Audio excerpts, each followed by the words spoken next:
Hi అండి. నమస్తే. Welcome back to మనూస్ kitchen అండి. మన మనూస్ కిచెన్‌లో ఈరోజు రెస్టారెంట్ స్టైల్ మటన్ కర్రీ అండి. ఏం లేదండి, చిన్న చిన్న స్టెప్సే అంతే. చాలా టేస్టీగా రెస్టారెంట్‌లో తిన్న ఫీల్ వస్తదండి. ఫస్ట్‌గా చిన్న బుజ్జి పాన్ పెట్టుకోండి. దాంట్లో చెక్క, యాలక, లవంగం వేసేయండి ఒకటి ఒకటి. ఆ చాప్ చేసిన ఆనియన్స్ కూడా వేసేయండి. సన్నగా చాప్ చేయండి. పచ్చిమిర్చి, కొత్తిమీర, కరివేపాకు, పుదీనా వేయండి.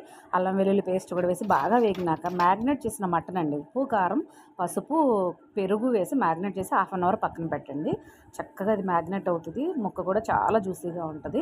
చూడండి, ఆయిల్ సపరేట్ అయ్యే వరకు కూడా చక్కగా మగ్గనివ్వండి. ఆ తర్వాత కొబ్బరి, జీడిపప్పు, గసగసాలు, ఒక స్పూన్ బాస్మతి రైస్ వేసి నేను నానబెట్టాను 4.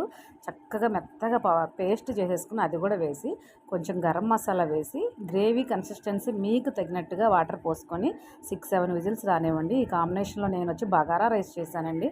చాలా బాగుంది. కొంచెం లాస్ట్లో వచ్చి సోంపు పొడి, కొత్తిమీర వేయండి. అంతేనండి, చాలా టేస్టీగా ఉంది. Subscribe for more video.